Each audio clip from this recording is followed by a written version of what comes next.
Good morning, everybody. Thank you all for coming. Again, just as a reminder, we are recording this talk, and so when we ask questions at the end, please use the microphone so that people on the recording can hear you. And let me again all thank you for coming. Today we have a candidate for the full professor and chair position in our department. J. Michael Gregg, and he will be talking a little bit about two things, really sort of an overview of his research, and then also talking a little bit about his administrative experience and how that might inform his role as chair here. So that's the task we've given him for today. And let me just again say thank you, Michael, for coming. We greatly appreciate it. And without further ado, I'll let you take over. Thank you. Thank you. Well, thank you so much for hosting me. I've enjoyed the visit a lot. I've really appreciated the chance to get to know people and look at the work being done in the department. So I'm very happy to be here. And thank you for coming so early in the morning. So what I wanted to do was give a little bit of an overview of the kind of research that I do, the sorts of things that I'm working on. And then during Q&A, if you have questions about sort of stages of the different projects or more detail about specific ones, I'm happy to do that. I picked two across my two research agendas to give you a little bit of an illustration of what that kind of work looks like. Fundamentally, I'm interested in the forces that drive the outbreak of conflict and the stabilization of those conflicts. So I began my career as a graduate student. My dissertation looked at conflict management of enduring rivalries, so I was focused on interstate conflicts. Over time, my scholarship increasingly pivoted to looking more at civil conflicts, particularly in the wake of the wars in Iraq and Afghanistan. And a lot of the conflict management activity was occurring in civil conflict. So now I move back and forth in terms of the study of interstate and civil conflict. In terms of the motivator for my research, I've been interested in political violence, war, since I was a kid. If you've talked with me, it will shock you to know that I was a pretty nerdy kid, but I was. And one of the things that really drew my interest was my great-great-grandfather was a surgeon for the Union during the Civil War. And he was not a good administrator because at the end of the war, he did not turn in any of his medical journals, he didn't turn in any of his logs, he didn't turn in any of his tools, none of those things. Those remained in my family. And so my mother had those until we ultimately donated them to a museum. But as a child, my mother would let me look at the book. I couldn't touch the pages because they were very delicate, but my mother would let me look at it. And what the takeaway point I got was, that stuck with me, was seeing the lists of people who died. But it wasn't just the number of people who died, but it was how they died. And it wasn't, we oftentimes think in wartime, it's gunshot wounds and things like that, and there was plenty of that. But enormous amounts of disease, things that we would take for granted that somebody would easily recover from. And so the destruction that was wrought by that conflict really stuck with me. And I think is one of the things that really kind of drives me as I kind of think about my research. Now, my research follows two kind of broad, for lack of a better word, avenues. One, I do work looking at conflict management. So here I'm interested in things like mediation, negotiation, peacekeeping, peace building, civilian protection, to understand ways in which particularly third parties can mitigate the effects of conflict. So if we can't stop conflicts, can we limit its spread? Can we limit the impact upon the civilian population? That's kind of the first stream of research that I do. Second stream of research looks at, for lack of a better word, contemporary international security issues. And this is a line of research that really dates back to the wars in Iraq and Afghanistan. In the prelude to the US invasion of Iraq, we had an ice storm in Dallas, as we're wont to do, and we were all iced in, and I remember watching a speech that President Bush was giving about the regional effect of democracy in Iraq, that if Iraq could become a democracy, what the regional consequences would be. And I was on Google Chat with my colleague, and we were saying, hey, he's saying these things as if they're true, but these are testable hypotheses. So that set in motion a long string of research where we were looking at the stability, the survival, the outbreak of insurgency, the regional effects of imposed democracies, imposed regimes. And that drew from the Iraq and Afghanistan wars. Today, I'm doing work that is motivated by what I've seen occur during the war in Ukraine, between Russia and Ukraine, and some of the things that we've seen there. Most particularly, why did the Russian military perform so poorly in that war? And that's one of the things I'm going to talk about today in my illustrative example. And that has consequences for the US-China rivalry in some of the research that I'm doing there. So in terms of my conflict management research agenda, this is the set of projects that I have going on now at different stages. The projects that I have highlighted in yellow, these are projects that I'm co-authoring either with a current graduate student or a former graduate student. Much of my work, I try to integrate graduate students into my research. This was something that I benefited greatly from when I was in graduate school with my dissertation advisor, and I've attempted to continue that with my work. So one line of research looks at mediation, and so I'm doing some work that's looking at contagion and network effects of civil war mediation to try to understand how the consequences of mediation, the effectiveness of mediation, how that can extend beyond the conflict being mediated, because conflicts are linked geographically, but they're also linked across social networks. So rebel groups can share sponsors and share patronage networks that can be a critical tool for resources. Mediation may well have consequences that extend beyond the immediate civil conflict that's being mediated to conflicts that are linked through these kinds of networks. So this is at an early stage doing some work here. It needs to be at a little bit less of an early stage because I'll be presenting that at a conference soon. I'm also interested in things that seem like they should be good, but don't necessarily turn out to be good. And this is the line of work that I'm doing that looks at failed mediation. Oftentimes, the knee-jerk reaction to diplomacy is, well, at least they tried, at least they talked, at least the mediation happened. But if we think about the interactions amongst actors in the international system, whether they're rebel groups or states, we accept the notion that they learn from their experiences. So if they learn from the battlefield, we should also expect that they should learn from the diplomatic front. So if mediation fails, it may not be just sort of a null effect. It may well teach the parties that they're unlikely to resolve their dispute via diplomacy, in which case I'm interested in understanding how they respond to that. So this is a project that's looking at how insurgents respond in the aftermath of failed civil war mediation efforts to try to understand how do insurgents choose where to target next. Do they tend to target civilians? Do they tend to target infrastructure targets? Looking at that. With a couple of my graduate students, I'm doing work looking at something in the international system that largely tends to kind of get ignored, which are non-aggression pacts.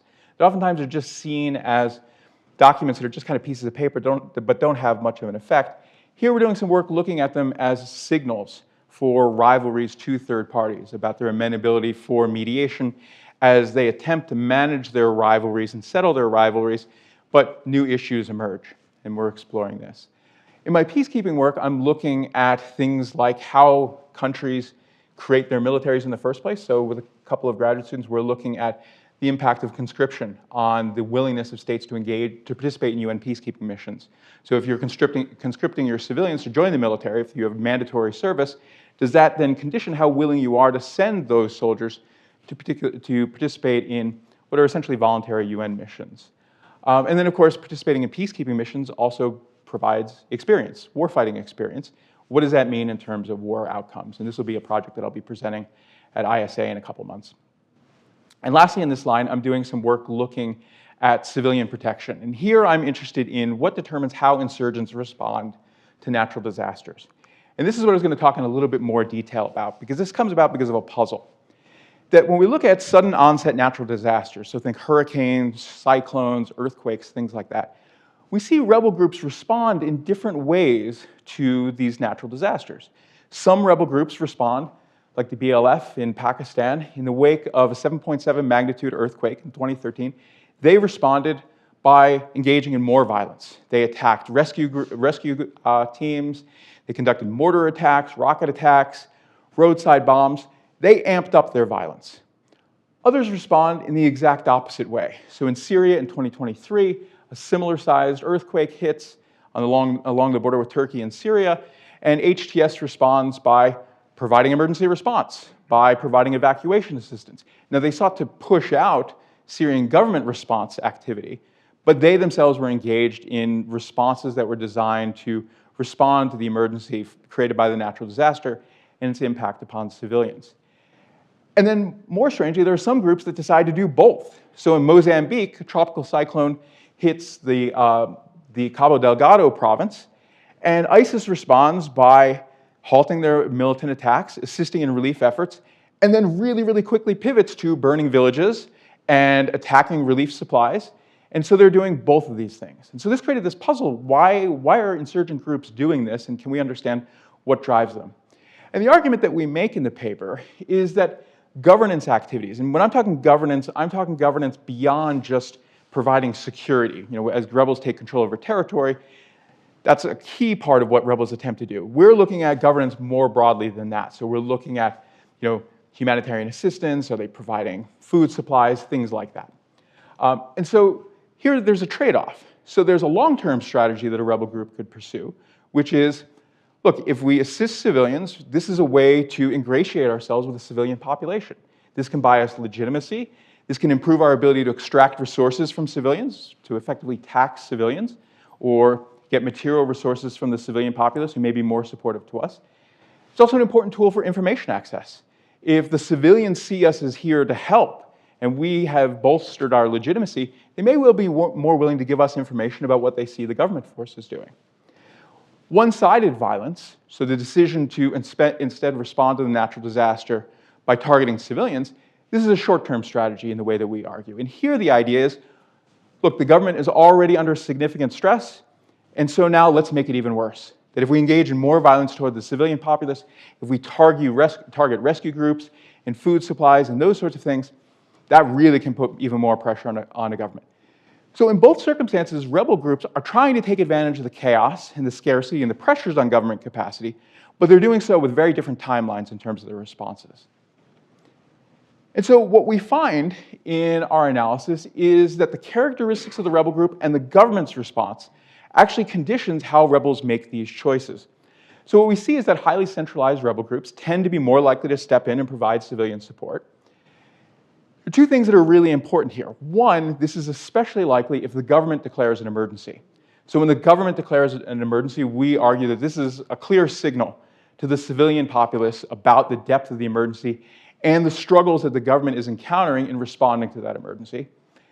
And this is the place where the stability of the group is really important and the ability of the group leadership to exert control over their members. And what we think is happening here is groups that are more stable, that have a stronger leadership with more ability to control their members, they're able to choose this more long-term strategy towards assisting civilians because, one, they fear less that they will have extremists in their midst that will see sort of a lull in violence as a signal of weakness or an unwillingness or uncommitment, lack of commitment to the cause for the rebel group. And two, they're able to do this because if they're able to exert control over their members, then they're less worried about freelance members of the insurgent group that decide, sure, we're going to help assist relief supplies, but freelancers decide, no, instead we're going to shoot up a village or we're going to steal humanitarian relief. Groups that are a lot less tied to the civilian populace for the resources they need, they're a lot less likely to assist civilians. So groups that are engaged in activities where they're getting a lot of their support from illicit activities like narco-trafficking, much more likely to incentivize civilian killing. And unfortunately, higher levels of humanitarian aid actually reduces the incentives for governance and increases the incentives for civilian killing. So there is in our analysis, there is kind of a clear pattern of rebels really trying to take advantage of the environment. So our next step in this project is mapping the natural disaster locations where we have data to locations of rebel territorial control and contestation. That I thought was going to take less time than it's taken, but that's where we're at now. The second avenue of my research, this is where I'm doing work on that contemporary security research agenda. And here there are kind of three lines of research, two of which stem directly from the war in Ukraine. And one line is where I'm interested in looking at the effect of corruption on military effectiveness. And the baseline beginning of this project was seeing, if you had asked me before Russia's invasion of Ukraine, I would have very confidently told you that Russia would win the war in a week or two, decapitate the Ukrainian regime, and then they would fight an insurgency that would cause them to regret ever invading Ukraine. So I was wrong on both fronts. Political science. But that then raised the question, why were the Russians larger military, spent enormous amounts on their military, why were the Russians find it so difficult to fight the Ukrainians? And we saw in the early days that the war actually rolled out, the Russians were grossly overconfident, outrunning supply lines and things like that. Why? So one of the things that we were interested in was the effect of corruption on explaining military effectiveness. So we have a piece that was just accepted at the Journal of Conflict Resolution where we look at how public sector theft, corruption influences the fighting effectiveness of militaries. I'm going to talk in more detail about this in a minute. We're also doing a line of research that looks at how soldiers respond. So we're looking at corruption and the risk of mutinies, so kind of the opposite side of the coin. And in our analysis of the effect of corruption in our JCR piece, our findings have really clear implications for China, ironically enough. And so we have a foreign affairs piece that's going, one of my co-authors works in the government.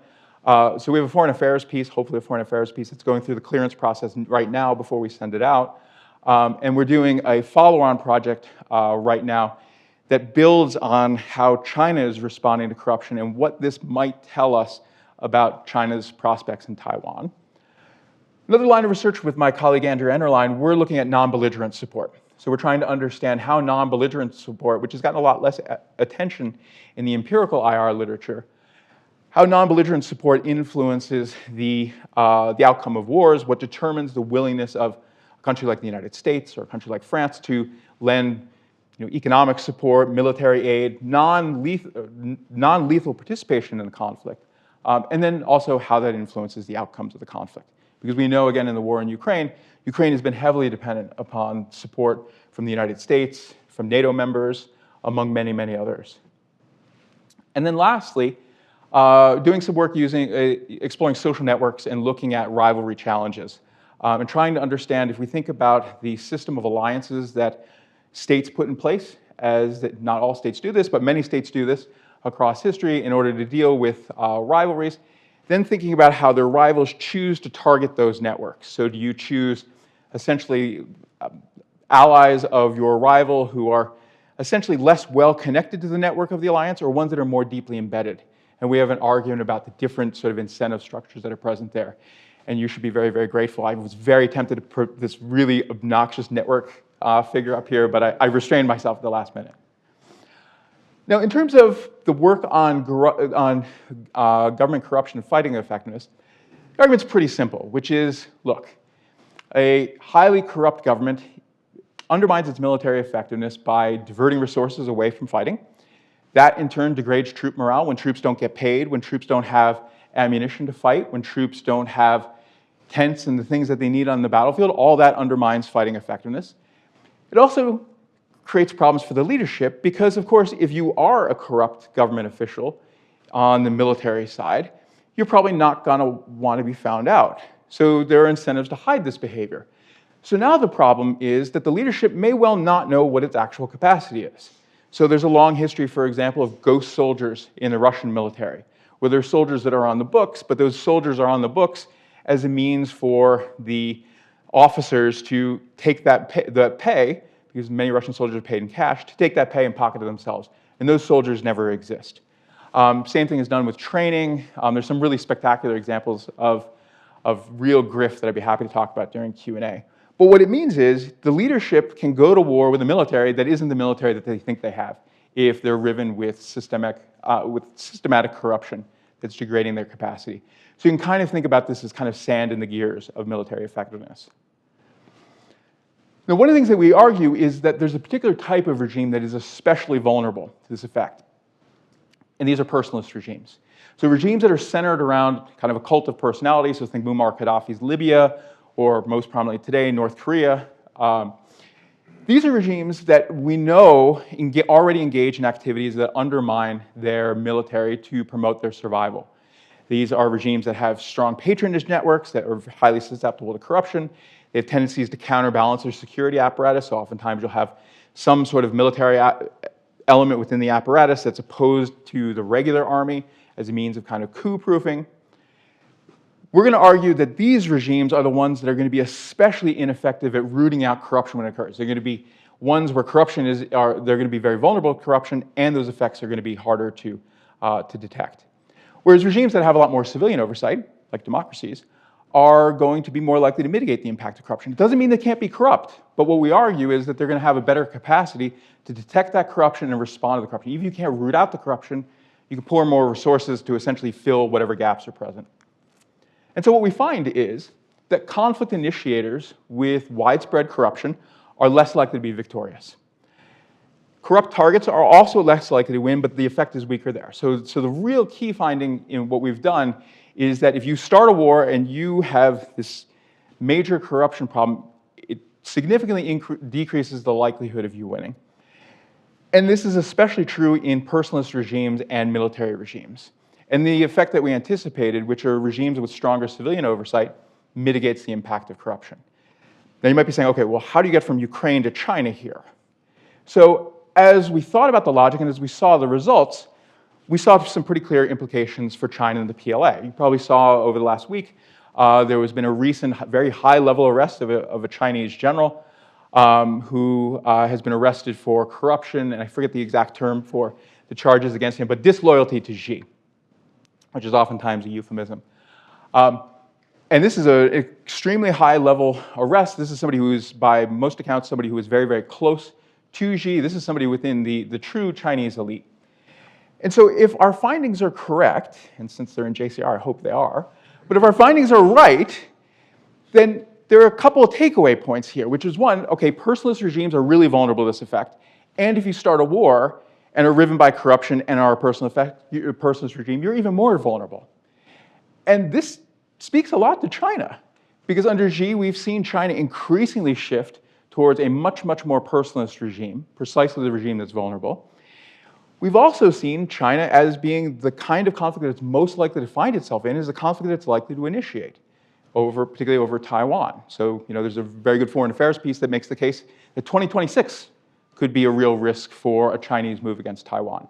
I think there are reasonable people who might disagree with that, but it's certainly something that is very much out in the atmosphere, that China could initiate a conflict.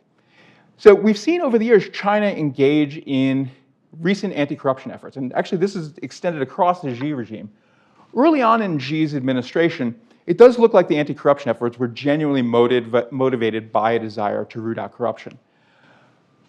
The open question now, though, is how much are the anti-corruption efforts that China is engaged in today genuinely about combating corruption versus regime consolidation? And so we're in the midst of doing some research right now. The preliminary results that I got last night from my co-author was what I was excitingly looking at last night. We're exploring how patterns of arrest and promotion within the PLA, we're trying to understand both the kinds of predictors that determine both to see if we can see patterns there, and then looking at the networks of connections amongst these people. Because our expectation is that the patterns, if this is genuinely rooted in corruption, we should see patterns that would look different if this is more about regime consolidation.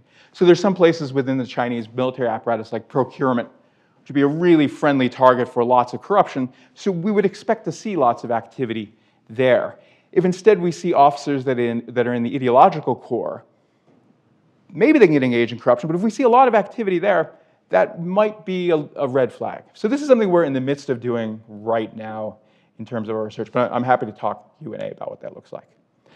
Now, mercifully, I have no great transition from talking corruption to talking about my administrative experience, so I won't even pretend to have that. I tried. So I thought I would just talk a little bit about what I think my relevant experience is, and then just talk a little bit about what I've learned along the way in hopes it'll give you a little bit of a sense of how I think about academic leadership and what my approach to as a department chair would be. So I've been currently the Associate Chair for International Studies. Technically I'm a director, but the university has banned, or my college has banned the use of the word director inexplicably. This is a program that was created in political science, was broken away about 10, 15 years ago from political science, and has now been folded back into political science. So it's a BA-MA program, so we have about 150 undergraduate majors and about 25 master's students. And so I'm working with them, the small number of lecturers that are part of this program, and we're in the midst of this just happened this year, and I'm in the midst of an effort to make some significant structural changes. And this is a sort of a challenging circumstance because the breakaway of international studies, there were a lot of hard feelings, and the reintegration, there has been a lot of hard feelings, and so trying to navigate that, and I'm happy to talk some more about what that looks like. I served as chair of my department for a year, stepped down due to health reasons, as I mentioned in my letter. I've been a faculty leadership fellow. This is the leadership training program that the university has where they identify faculty on campus and choose you as a leadership fellow, and you participate in leadership activities, workshops, things like that. I've served on the Personnel Affairs Committee for my college. This is the body that reviews tenure and promotion cases. I've been on the College of Arts and Social Sciences Faculty Council. This is the committee that's the advising body to the dean. And I've been co-director and co-PI on an NSF research experience for undergraduate students. And one of the things I'll talk about here is some of that experience that might actually potentially be useful here. So before I talk about what I've learned, I thought I would just kind of lay cards on the table and just talk about some foundational principles that I have. One, I see a department as a community of scholars. That's the only kind of environment I've been in. I've been at UNT my entire career. So I went to UNT right after graduate school. Our department is a heavily democratic department, and it is fundamentally one that's driven by this idea that we are a community of scholars. So we're trying to understand the political universe. It doesn't matter whether we're political theorists or IR folks or comparative people or American politics or the methods that we use. We're people that are trying to understand the political world. I see scholarly excellence and teaching excellence as complementary to one another. I had the great fortune of having a dissertation advisor who is a brilliant scholar and a brilliant teacher, and really sort of emphasized how important that was. And I have the good fortune now of being in a department where we have excellent teaching. Many award-winning teachers in my department, and this is something that my department very much emphasizes. So I see those two things as complementary. I do not see teaching as something that is a chore that we have to go through so that we can get back to our offices and do our research. I think as a chair, a department that is vital, it is vital for a department to value collaboration, transparency, and decision-making. People want to know why decisions are being made, what sorts of things are on the horizon that are going to affect them. And so collaboration, decision-making, transparency, I'll talk about an example of that in a moment, is really vital. And my overall vision is that were you to hire me and I were to come here, my goal would be to be chair of the department for the term of the chair's service and then return to the faculty in the department.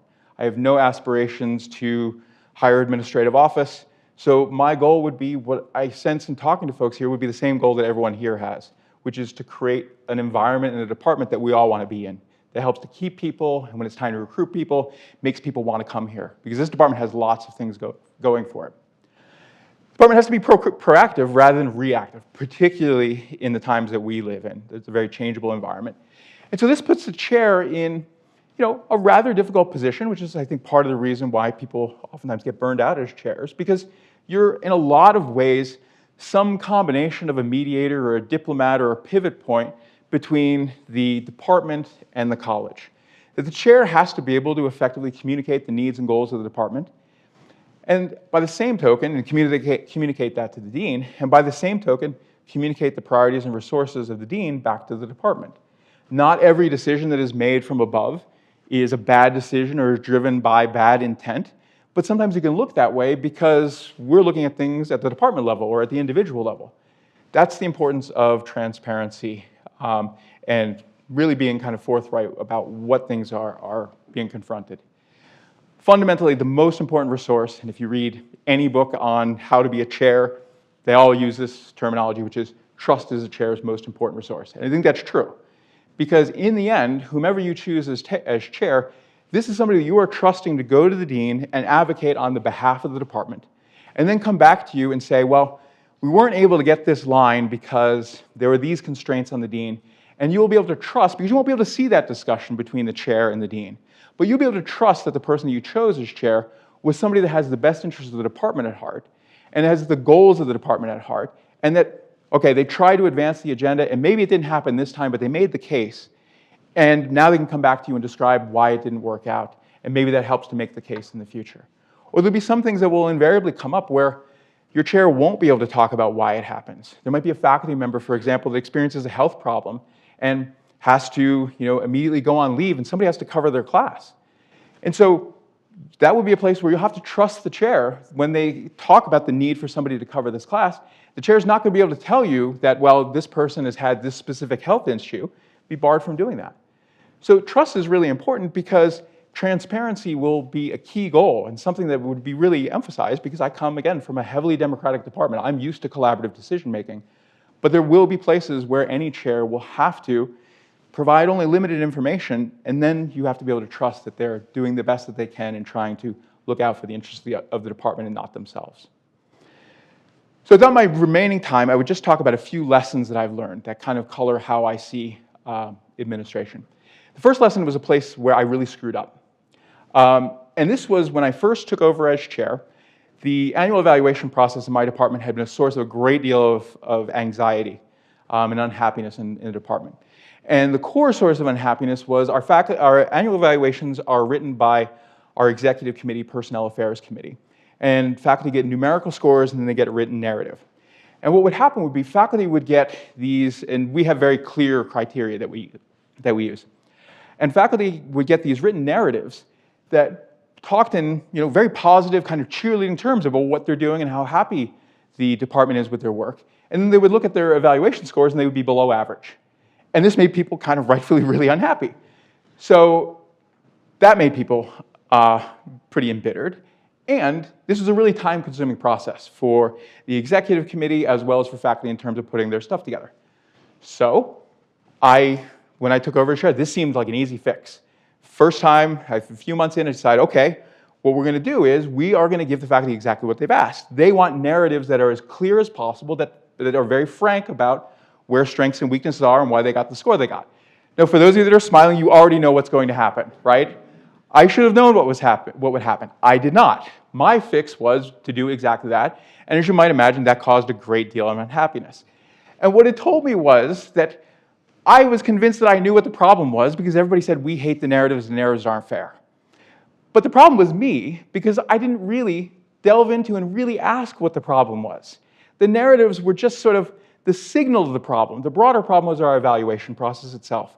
There was an evaluation process that was inherently competitive across faculty and was one where there are some faculty, because of how our graduate students are distributed, that teach tons of graduate students and mentor lots of graduate students.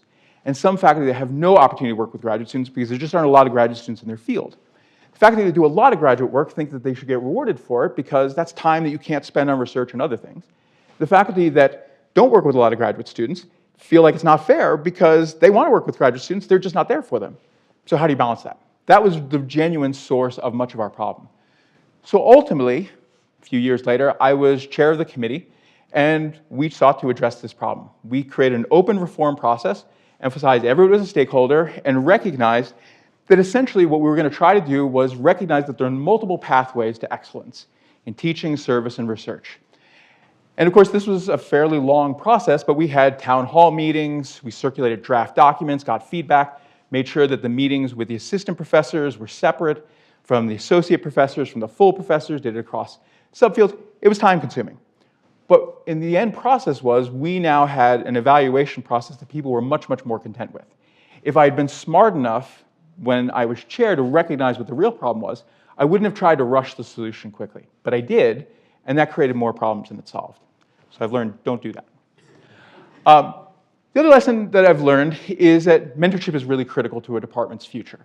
That if a department wants to retain and foster successful promotion of tenure-track faculty, it has to really be invested in mentoring. I benefited tremendously early on in my career from mentoring, informal mentoring from senior faculty members in my department who were a really valuable resource in teaching, research, all the things that come up in all of our careers. Departments really have to prioritize doing that. They also have to recognize that it's not just tenure-track faculty that need mentoring, that faculty as they progress towards full, and even faculty members once they reach full and now think, okay, what do I do next? Where do I pivot? Do I take on a new project? Do I do more service? These are all places where a department that is invested in one another, that is genuinely kind of a community, that mentorship will be kind of a natural thing that will kind of evolve. Along those lines, a department needs to evaluate its governance structures to identify areas where power can be shared so that you have training grounds for future department leaders. Whomever you hire for this position will only be chair for 5 years. Someone else will be chair down the road, and someone will be chair beyond that. And so the department needs to have a training ground for people to get some experience. This requires stewardship opportunities. So, opportunities like being director of graduate studies, undergraduate studies, having an associate chair. These are all places that can give people some experience that then can translate into ultimately becoming chair of the department. Now, there is a challenge here, and this is a place where the chair has to play a big role, which is the problem that service punishes the competent. That if you're good at service, you tend to get asked to do more service. And what that can do is burn people out, that can embitter people. And this is particularly the case for tenure track and new associate professors, who oftentimes are asked to do a lot, particularly in a very young department. This department is much like my department was when I arrived. So I was chairing search committees during my second year on the tenure track because we were so young.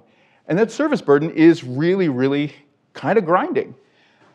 So the chair really has to be diligent about helping that out. And the chair is, I think, the most important thing that a chair can do, particularly for assistant professors, is to empower no. Because not only are there service responsibilities within the department, but also outside the department. And the more that you do them, the more people will come to you, particularly if you're good at it, and ask you to do things. And for lots of us, it is really hard to say no. This is where your chair can be a really useful tool, where you can say, my chair said I shouldn't take on more service. Love to help you, but my chair said I shouldn't take on more service. Or if you don't want to do that, then ask your chair, and your chair can say no, and say, no, I really don't think that this faculty member should be doing this because we have these other things that are kind of priorities. The third lesson is the importance of alumni and community connections. That I think it's important to keep the alumni connected to the program. That brings real dividends. It's network building opportunities for current students, opportunities for future program improvement. So we all get feedback on our classes, so we know kind of in real time how students are responding. But what do students think about their program experience 3 years, 5 years after graduation? That's useful information as a department thinks about pedagogical changes or new programs or the direction that's going to head. And this is also an avenue for support of the department. And there are lots of tools that a department can use to keep alumni connected to the program at really, really low cost. You can bring back graduates back to campus to share their experiences. I just did this at UNT for our International Studies program. One of my former PhD students is now an associate director for a policy center, and he came back and talked about careers in national security and sort of how you can do it, sort of what training looks like, what careers are available to you. This is an untapped potential for many departments where you have these people, and oftentimes your alumni are really eager to come back and talk to students. You can do things like have a newsletter that highlights what's happening in the program, what faculty are doing, what students are doing, the growth of the program, host events. We live in a strange time right now, but all of the things that everyone in this room are doing are really timely things that are of a great deal of interest to people beyond this room, to the wider community. You can hold events that are centered around public lectures or discussions of contemporary policy issues.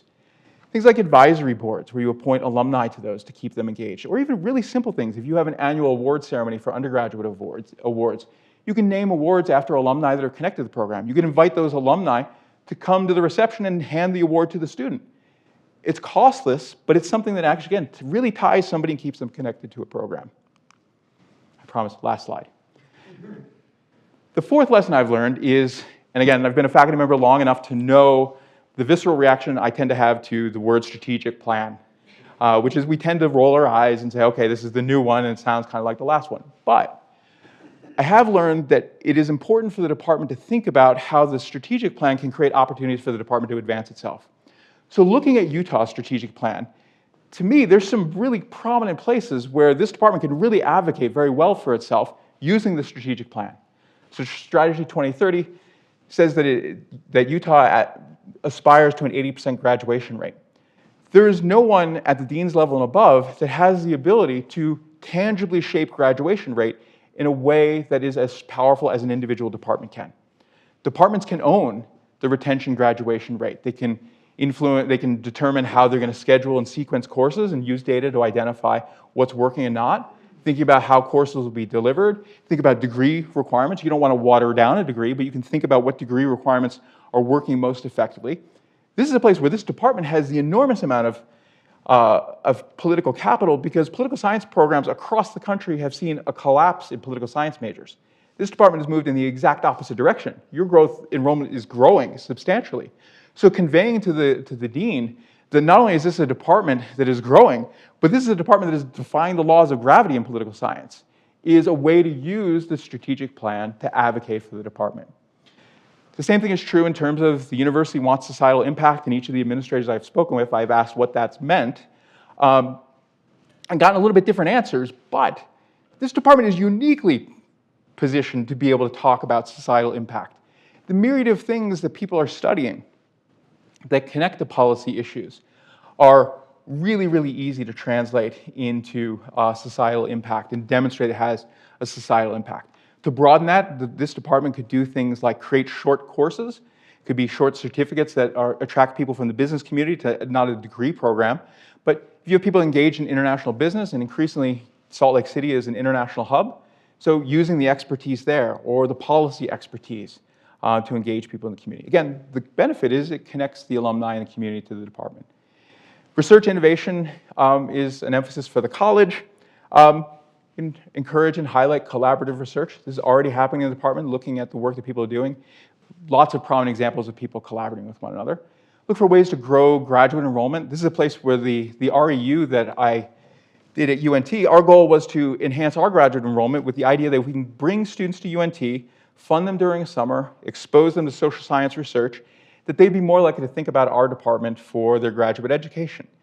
The problem that we ran into was that our graduate stipends are very, very low, and at the time we didn't have tuition waivers and our students still don't have health insurance. So we were really at a competitive disadvantage. You are not. The stipends that you offer to graduate students are pretty competitive in the marketplace. You offer health insurance and tuition waivers, and flying into Salt Lake City's airport is a really great advertisement for the program, and having met the faculty now, exposing students to those faculty, and picture students that don't have a lot of familiarity with what political science graduate education looks like. An opportunity to create something that would look like that, whether it was funded by NSF or somewhere else, could be an opportunity for the department to get graduate students to be thinking about Utah before they're even necessarily convinced that they're going to go to graduate school, get you in their face. Well, thank you so much for coming out and listening. I'm happy to answer questions. I think I mostly got it in time. So, but yeah, thanks so much for coming out early to talk.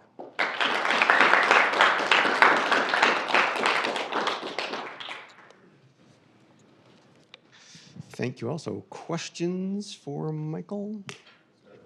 Great. Hey, Michael, thanks Hi. for the great talk. Thank you. It was nice to have dinner with you last night also.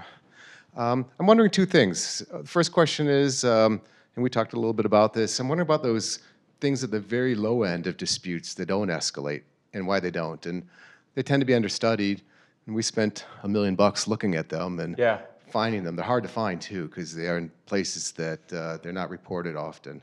And then the second question is, I'm wondering how you're funding all this, and especially in this current environment, and what's happening to grants and awards and, all that, given all the serious cuts in them. We talked about Minerva, Yeah. which is gone, unfortunately, but I'm wondering what else you're looking at. Yeah, so with respect to the second question, the death of Minerva has significantly impacted the work that we were hoping to do for China and the PLA. We're still able to gather the data. We are fortunate to be able to rely on existing data that's out there from UCSD that's looking at Chinese political elites. That's given us some leverage over that. But right now, much of the work that I'm doing actually doesn't involve a lot of material resources to actually be able to fund. So I've been fortunate in terms of that, but it does limit the kind of questions that I've been able to ask. But this would, if Minerva was still available, this would be the place that I'd be aiming for. I think you're exactly right about sort of low-level kinds of disputes. I mean, in a lot of ways, you know this better than I do, IR scholars tend to be drawn to things that are easy to observe oftentimes, and that's contributed to this tendency to focus on individual conflicts. The closest place where I'm kind of engaging that is the project where we're looking at non-aggression pacts and mediation, because essentially the idea that we're looking at is that as rivalries typically don't immediately end, they kind of peter out. And so our argument was that non-aggression pacts don't get a lot of attention because they just seem like scraps of paper. But our argument is that as a rivalry stabilizes and starts to peter out, there will still be issues that will emerge between rival states that could escalate to a more significant conflict. And so states that are looking to genuinely manage their rivalry and change it into a different type of relationship, if they want to attract third-party assistance, one vehicle to do that would be to signal third parties about their commitment to peaceful efforts.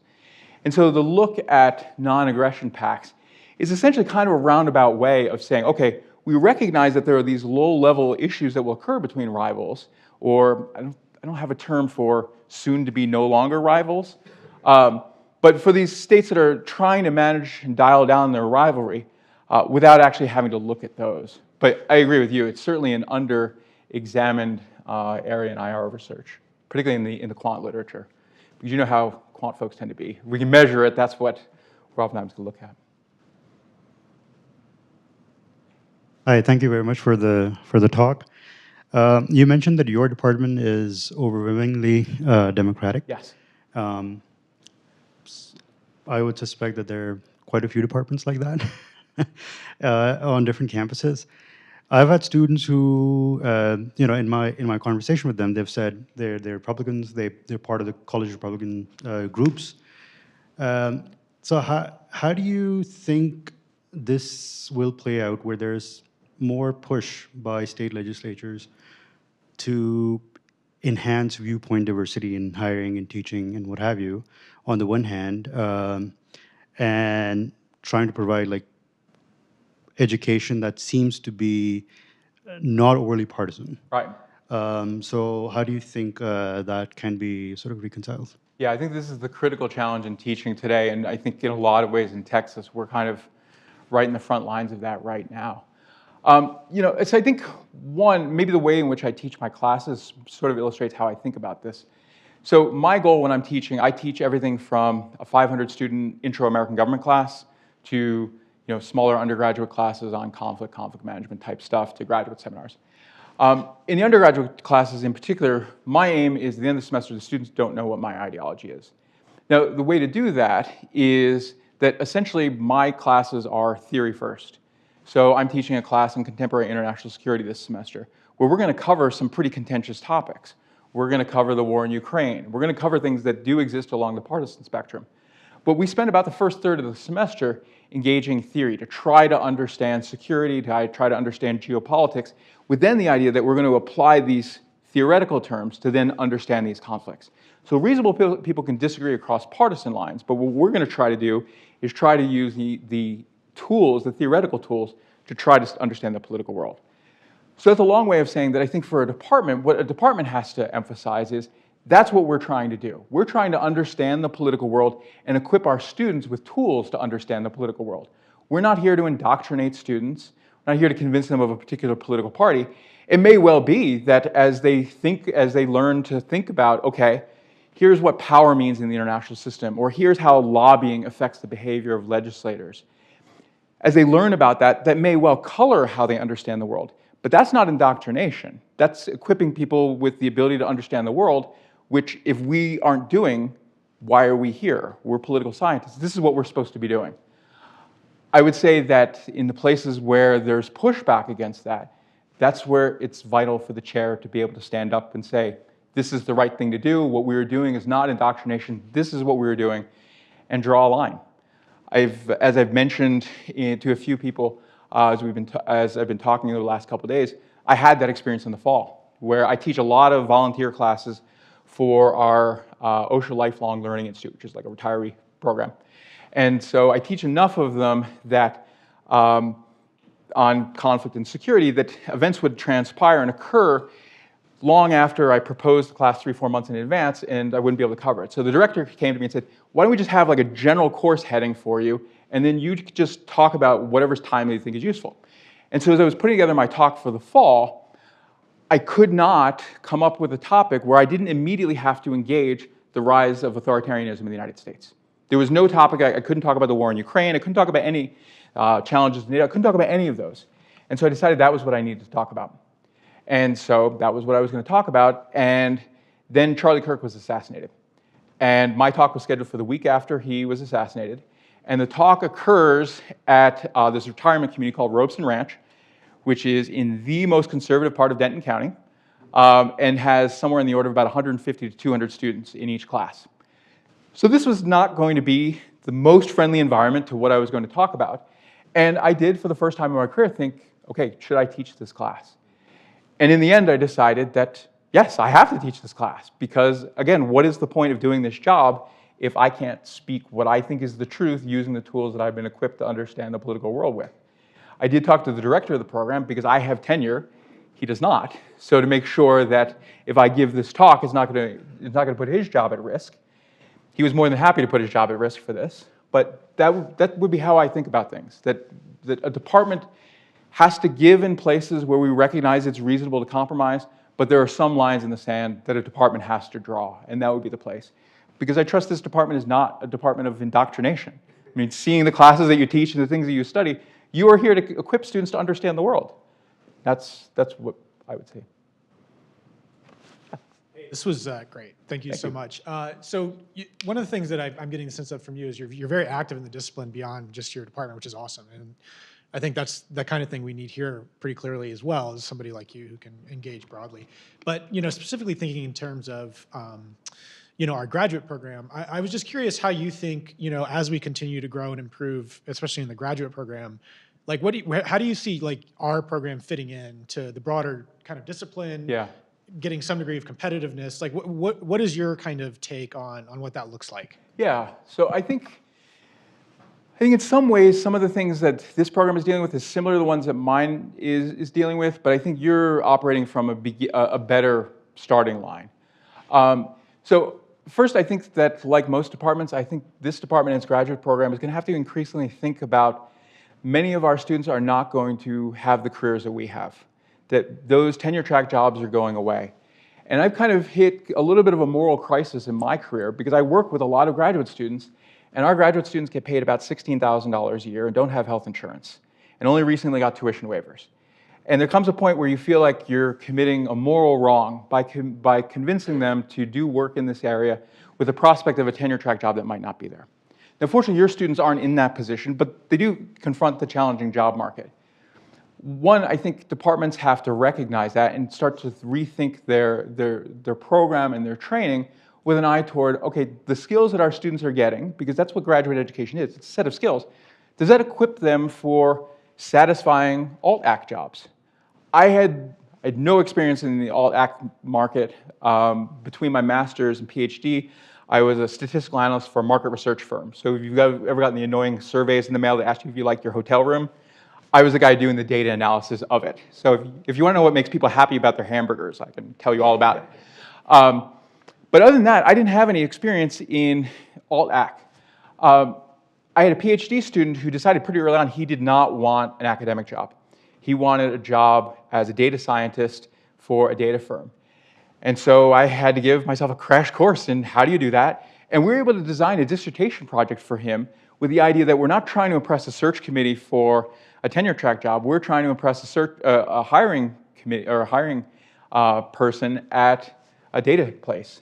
And he wrote a great dissertation that did exactly that and got a data scientist job at Forest Marsh. So it is possible to do. I think it takes a lot of effort and a lot of concrete thinking about a department, but I think that's one thing that I think the department will have to do kind of moving forward. More narrow kind of things, and you may well already be doing these things, so I don't want to pretend that any of these are new. But obviously once you get outside of kind of the top 10 PhD programs, then the coin of the realm is graduate student publications. Like students need to publish. So looking for ways to encourage that. So the graduate seminars that I teach are entirely built around students developing an original research project that is at the quality of a conference paper by the end of the semester. So we do it in stages. So our graduate seminars are 3 hours long. Most of my graduate classes, most of our meetings, about half of it is devoted to the substantive readings of the week, and the other half of it is devoted to stages of their projects, where they're getting feedback from me, they're getting feedback from one another, and we're walking through the research process and the process of building a paper. And so I think those sorts of things can provide an opportunity for students to write things that they can then present at a conference and hopefully present, rather than oftentimes, in some seminars we'll have, weekly papers or a research design or something like that that does well in the class, but then gets put on the shelf afterward, it is never seen again.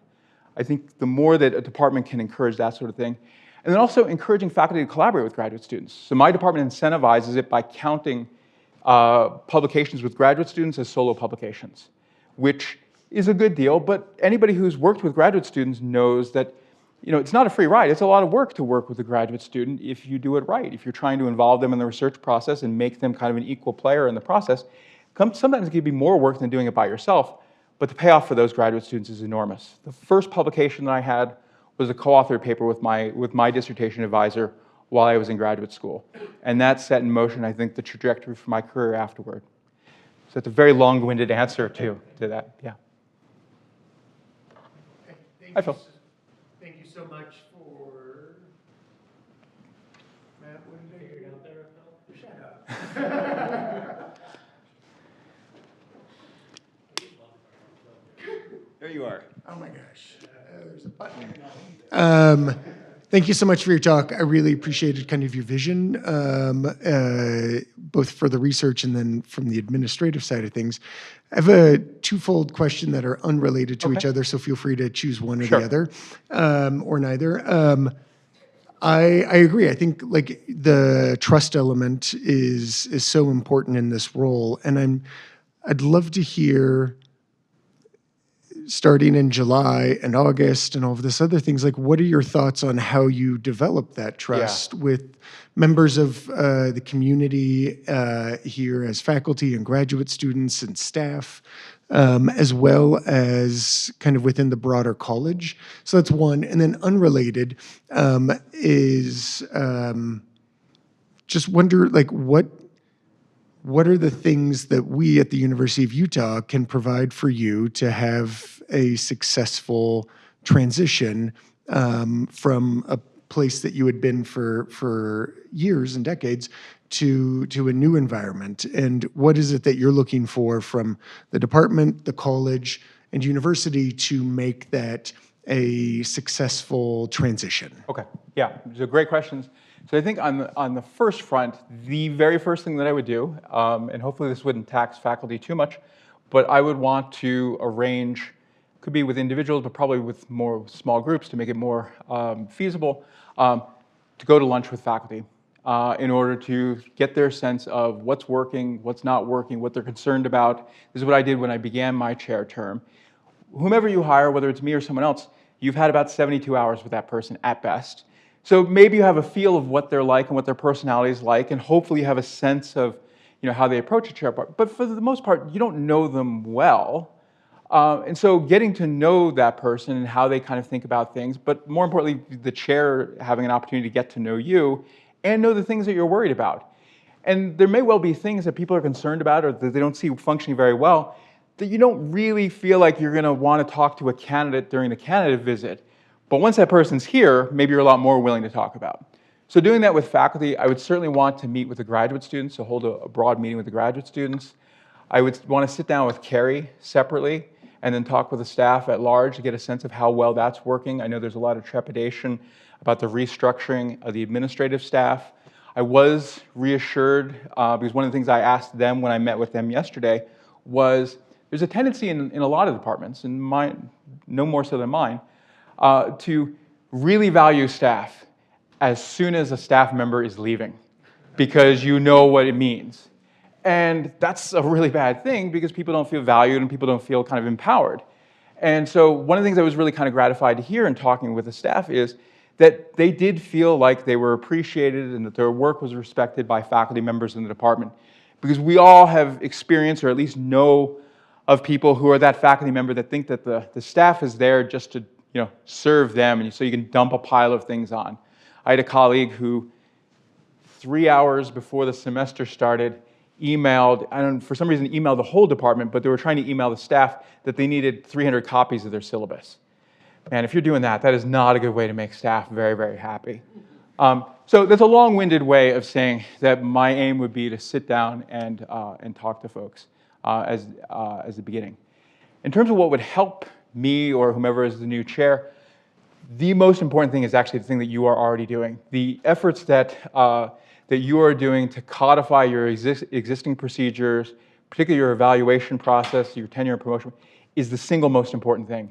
I think a chair coming in without that stuff written down, it would be a very, very difficult situation for that chair because one, and it's not necessarily that people are being deceptive, but people have different interpretations of what norms are. And so the story of, well, this is how we do things might be different from faculty member to faculty member in ways that would make it difficult for a chair. But also it would also, again, create this sense that the chair has boundaries too, and establishing what those look like. So I'm not going to come in here and decide, okay, I think estimating regression models is the most important thing you can do in a peer-reviewed piece, and that's how we're going to do annual evaluations moving forward. you have protection against that because you will have codified your procedures. So I think that is the single most important thing.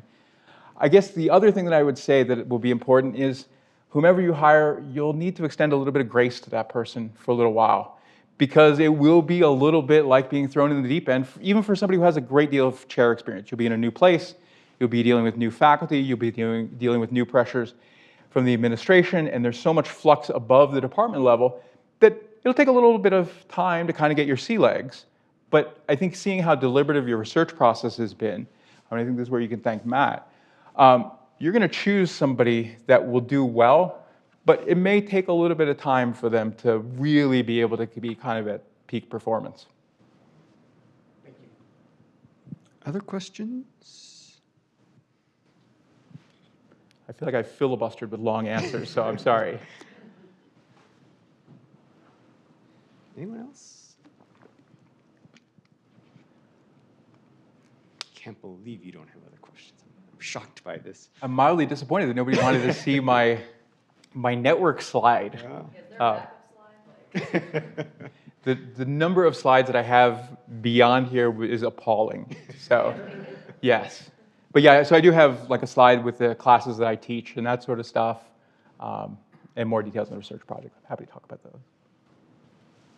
Going once, going twice, any other? Nobody wants to be here on Friday. Can you talk to us about your teaching? Sure. Just so, and Show us that slide. I remember, and I think in our one-on-one, I talked about this where I was like, oh, I saw that you were teaching both an American class as well as an IR undergraduate class, and I'd love to just get a sense on your breadth of experience with the things that you would like to teach, particularly 5 years from now, when you have a little bit, 6 years from now, a little bit more flexibility in your life. So in Texas, we have what's called the Texas Political Science Full Employment Program, which is a state mandate that all undergraduate students have to take 2 semesters of American politics.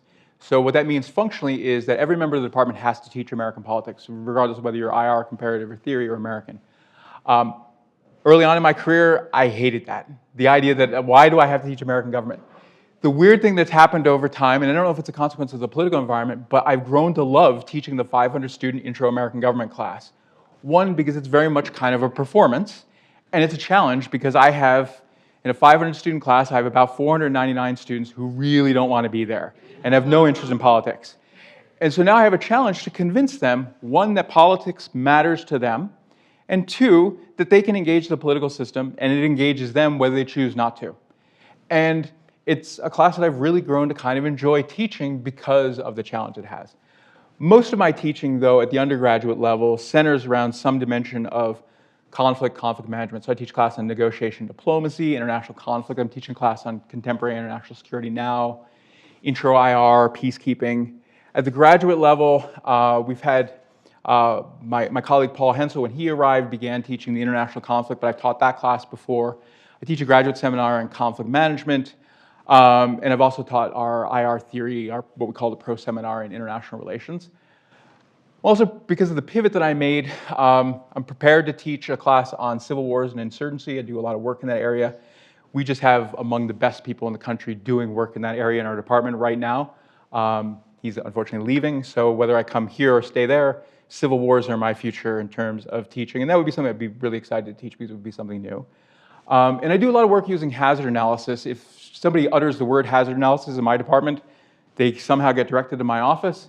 So I'd be more than open to, if there was demand, to teach a class on hazard analysis if there were graduate students that were interested in using that as a tool and thought that would be worthwhile. So yeah, that's the kind of work that I tended to do. Any other questions? All right, then let me thank you again, Michael. We greatly appreciate your time. Thanks so much.